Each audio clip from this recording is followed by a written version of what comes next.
pie. You're so mean. You crazy little girl. You're so mean to the squirrels.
I'm right here.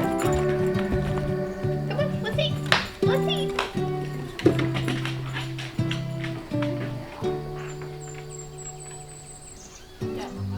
Morning. I'm standing by cabin 1 again. It's raining, but not completely raining. There's just a little bit of a drizzle, but it's supposed today. The weather is supposed to get it's supposed to rain a little bit harder for about probably the next hour, and then apparently the sun is supposed to come out, so yeah, that'll be really good. Right now the temperature is, I think it's about 9 degrees Celsius. In Vancouver today is supposed to be something like 24 degrees Celsius, but here I think it's only going to be about a high of 12. So there's a huge difference in the weather here. It stays quite cool all year round, so I'm not mad about that. I don't love super hot weather. But last week was a pretty good week. The weather was pretty neutral. Like, it wasn't really nice. It didn't rain a lot. It was just kind of a neutral kind of weather, which was good. One of the owners was here for a week. Most of the week anyway. She was here for most of the week, and yeah, so that was nice. So I didn't do a whole lot of filming last week just because again, I don't like to film, especially when there are kids here, but when the owners are here, I just want them, I mean, it's their property and they should feel comfortable going wherever, whenever, whatever time of day, without feeling like they're being caught in a shot or they're being filmed. I mean, so I just have a steadfast rule that I do not film when the owners are here. So, but last week I, just did the basic stuff. I got the lawn mowed, did a ton of weed trimming. I also did some wood splitting. I finally got at the wood that's been drying over by the wood splitter, and man, it is dry. Like, I burned some of it last night and it just instantly started. Like, it's just amazing. Some of the logs that come out of the ocean are like wet through and through, but a lot come out that are just wet on the outside and are completely dry inside. So they've literally been drying while they've been floating around the ocean for who knows how long. So yeah, so the stuff that I'm splitting right now is like, it's super dry. It's really great. It's great because it's easier for me to pick up, and and it's easier to haul when it's nice and dry because it's super light, so that's really good. A very cool thing happened last week after I posted my last video. I got a DM in Instagram from a woman who was Peach's very first foster after her owners surrendered her to the rescue. Yeah, so it was really cool. She told me all about Peach's experience there and the things that they did for her and how they helped her. One funny thing is, I hope she doesn't mind me saying this, but one funny thing is that her husband apparently decided to start running with Peach. So she would run beside the bike and he'd ride the bike. And he said that in all the dogs he's ever worked with, that she's the fastest dog. And I can tell you that I've been constantly amazed at how freaking fast this dog is. I mean, I'm used to, like, my first dog, he was a Bernese mountain dog, and his name was Diefenbaker. He passed away from cancer at 4 years old. It was really tough. And then, of course, Buttercup. She's a Newfoundland, and she passed away at she's almost 13 when she passed away. But they're not known for their agility or their athleticism. So this is my first experience with a dog that, you know, can run. And man, she is fast. And I just thought it's because I didn't, you know, because my dogs are really slow. But no, apparently I guess she's super fast. And I found that really funny because she's fast. And she also sent me a couple of puppy pictures, I guess she got from the owner. So I'll post them up here. Yeah, she's super cute. Looks exactly like her. It's so cute. So yeah, I was really happy to get those.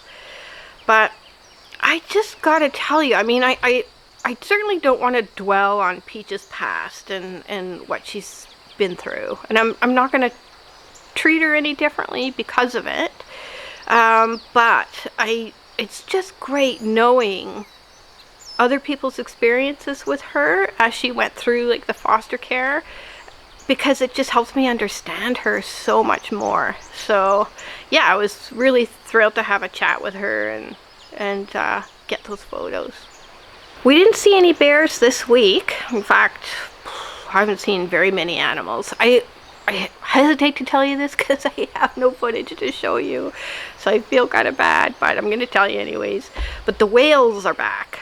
So I think yesterday I saw probably 4 different whales. They're all humpbacks, and I don't have footage because getting footage from this property, I did take a couple, but you cannot see the whale.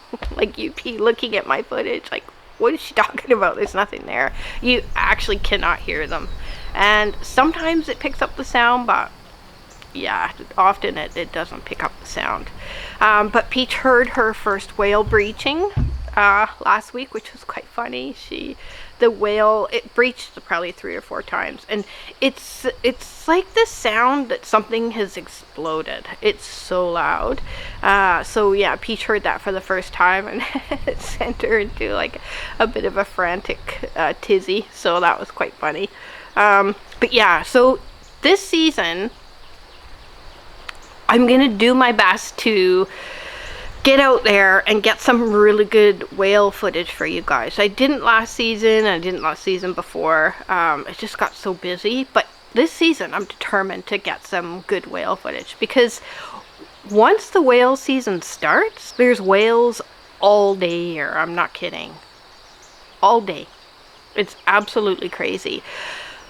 Was it last summer? Yes, last summer I don't know if I've told this story before. Last summer, I took the boat to Port McNeill for a supply run. And I think I was about halfway there, and I spotted a whale. And he was quite close to me. So around here, and I think pretty much everywhere, when you spot a whale, you have to slow right down. Like, you cannot, I mean, if the whale's right next to you, you have to stop and preferably turn off your engine. So I spotted a whale, so I slowed right down. I didn't turn off my engine. So I'm just watching, just kind of trying to figure out which way he's gonna go. And then I was just gonna go the opposite way. But as he went that way, I looked that way and there was another whale. And I was like, oh, I can't go that way. So I was gonna back up. So I turned to back up and there was a whale like right behind me.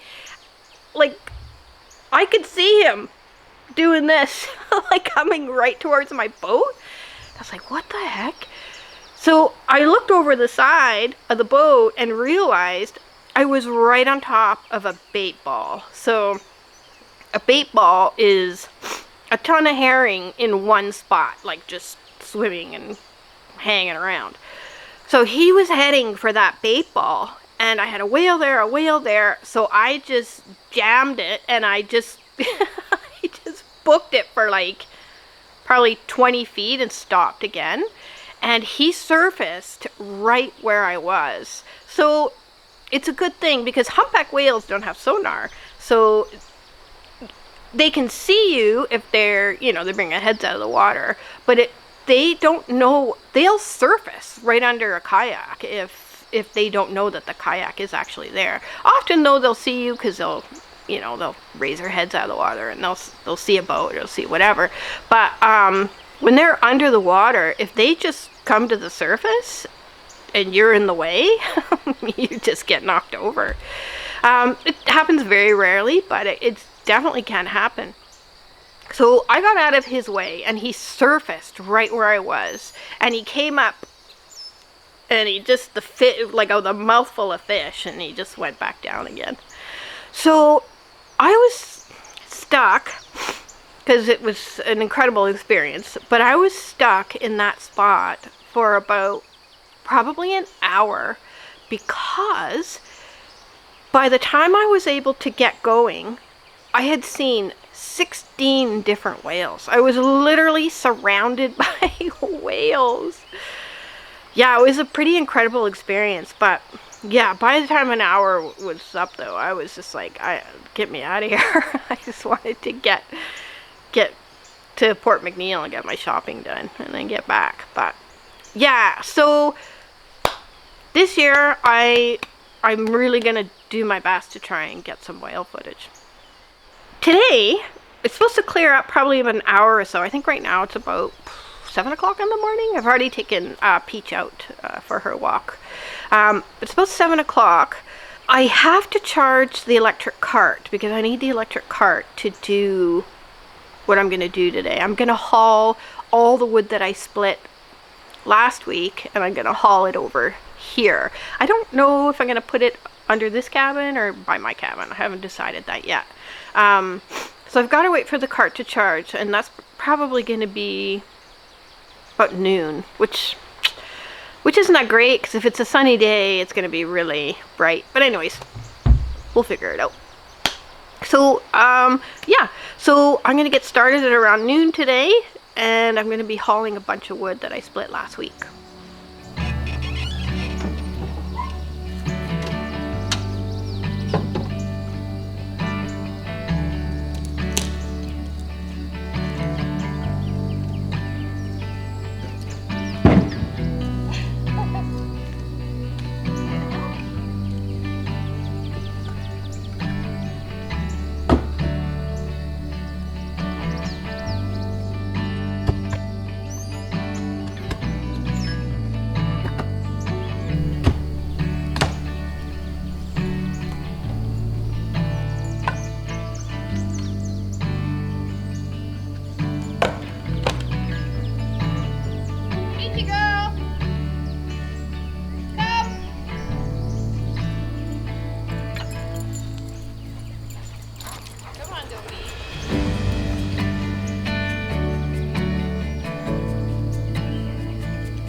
disappear so fast, Mama.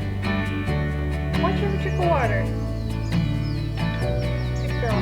Stay with me.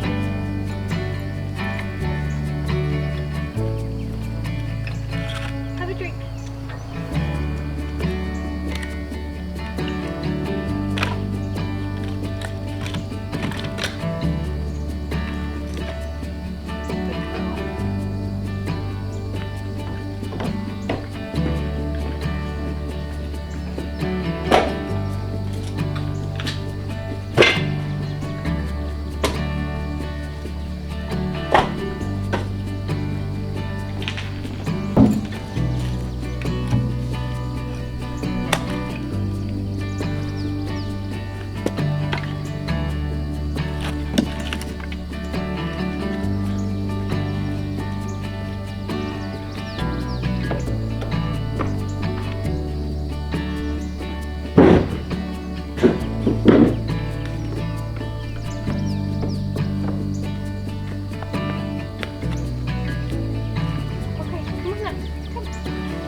Good job.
Beach?